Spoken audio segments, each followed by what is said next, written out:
नमस्कार दोस्तों। जब भी हम भारत के अमीर लोगों की बात करते हैं तो उनमें से दो नाम हमारे मन में उभर कर आते हैं। पहला नाम है मुकेश अंबानी और दूसरा नाम है रतन टाटा। हमारे मन में एक प्रश्न हमेशा उठता रहता है कि दोनों में से अमीर ज़्यादा कौन है, मुकेश अंबानी या रतन टाटा।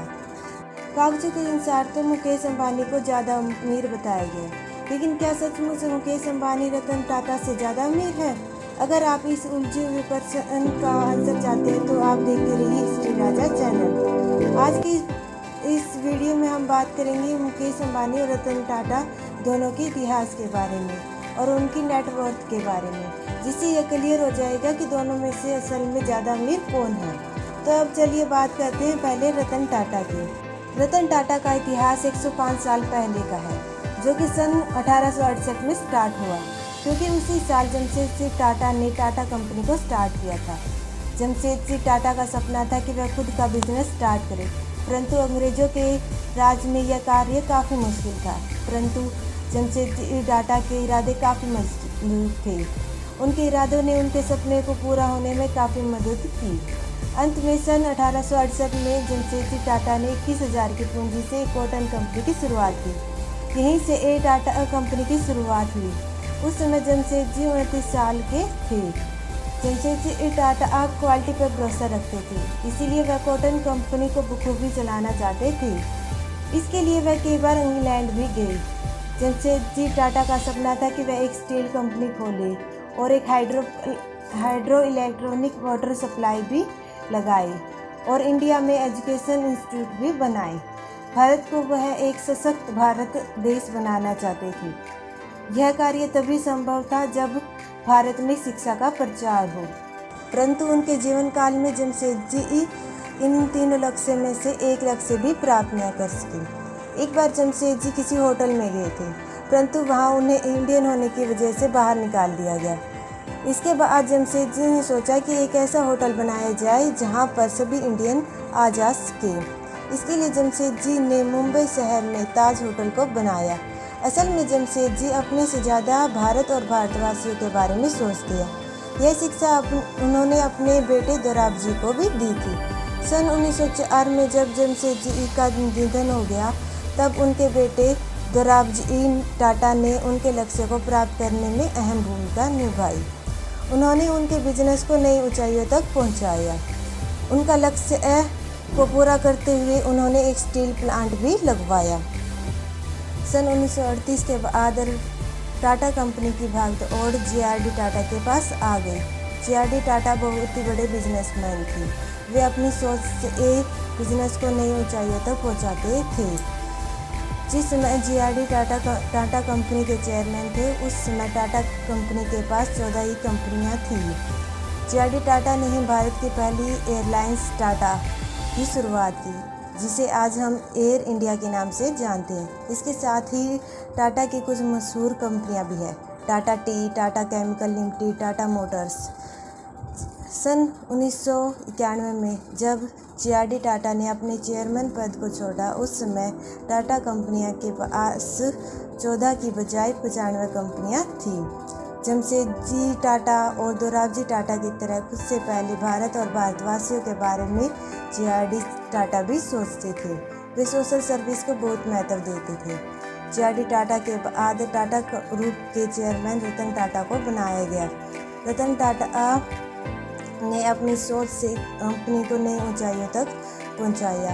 अब टाटा कंपनी भारत में न होकर पूरी दुनिया में अपना बिजनेस करने लगी है।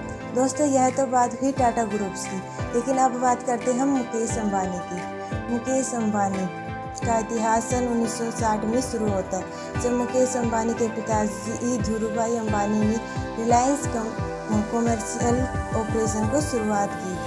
धीरूभाई अंबानी का जन्म सन 1932 में गुजरात में हुआ। उनके पिताजी एक टीचर हुआ करते थे, परंतु फिर भी धीरूभाई अंबानी को पढ़ाई में कोई रुचि नहीं थी। उन्होंने सिर्फ 10वीं क्लास तक पढ़ाई की। उसके बाद उन्होंने पढ़ाई छोड़ दी।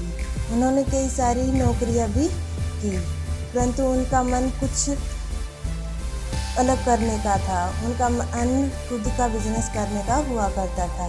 अपने इसी सपने को पूरा करने के लिए सन 1960 में उन्होंने रिलायंस कमर्शियल कॉरपोरेशन की शुरुआत की। इस कंपनी में भारतीय मसालों और पॉलिस्टर यार्ड्स का बिजनेस हुआ करता था। इसके बाद सन 1966 में धीरूभाई अंबानी ने कपड़े का व्यापार शुरू किया। इसके बाद अपनी दूसरी company Reliance textile engineer company की शुरुआत की। सन 1973 में इस कंपनी का नाम बदलकर रिलायंस इंडस्ट्री लिमिटेड रखा गया। चाहे धीरू भाई अंबानी ज़्यादा पढ़े लिखे ना हो, फिर भी उन्होंने अपने बिजनेस को नई ऊंचाइयों तक पहुंचाया। उन्होंने अपने विचारों के दम पर अपनी बात दूसरों से मनवाने में माहिर थे।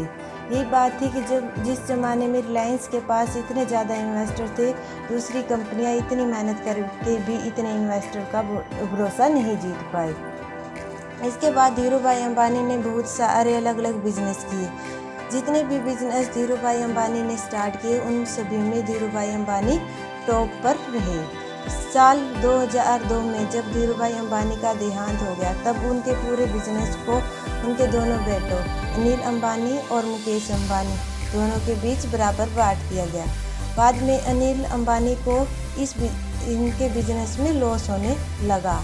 अंबानी ने अपने पिता से मिले बिजनेस को नई ऊंचाइयों तक पहुंचाया।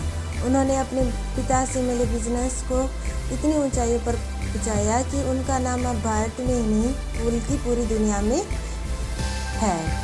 उनका नाम अब पूरी दुनिया में सबसे अमीर लोगों की लिस्ट में आता है। दोस्तों, यह तो बात हुई दोनों कंपनियों के इतिहास के बारे में। अब हम बात करेंगे उन दोनों की नेटवर्थ के बारे में। उन दोनों की नेटवर्थ के बारे में तुलना करके हम यह पता लगाएंगे कि उनमें से ज़्यादा अमीर कौन है। अगर हम बात करें मुकेश अंबानी की, तो उनकी प्रमुख कंपनी है रिलायंस इंडस्ट्रीज़ लिमिटेड। रतन टाटा के पास जो कंपनी है वह सभी इंडस्ट्रीज़ में है। अगर हम उन दोनों के मार्केट कैप यानी मार्केट वैल्यू की बात करें, तो मैक्सिमम टाइम टाटा कंपनी के मार्केट वैल्यू ज़्यादा रहती है। इसके बावजूद भी अगर टाटा के मार्केट कैप रिलायंस से ज़्यादा है, फिर भी टाटा का नेट वर्थ मुकेश अंबानी से इतना कम क्यों है? असल में इसका कारण यह है कि मुकेश अंबानी लगभग रिलायंस इंडस्ट्रीज़ के 48% के मालिक है, जबकि रतन टाटा सिर्फ कंपनी के 1% के मालिक है, जिसके कारण उनकी मुकेश अंबानी से नेटवर्थ कम है। तो आप सोचते होंगे कि असल मालिक कौन है। दोस्तों, आपको हम बता देते कि टाटा कंपनी के पास रतन टाटा ट्रस्ट एजुकेशन, स्वराज्य ट्रस्ट जैसी बहुत सारी चैरिटेबल संस्थाएं हैं। इन संस्थाओं द्वारा भारतीय लोगों की मदद की जाती है। इन संस्थाओं को 66% शेयर होल्डिंग दी गई है। अगर रतन टाटा के पास यह 66% शेयर होल्डिंग होती तो वह भारत के ही न पूरे एशिया के सबसे अमीर लोगों में से एक होते। दोस्तों, इससे पता चलता है कि मुकेश अंबानी चाहे कागजों में अमीर हो, परंतु रतन टाटा दिल से अमीर है। जय हिंद, वंदे मातरम।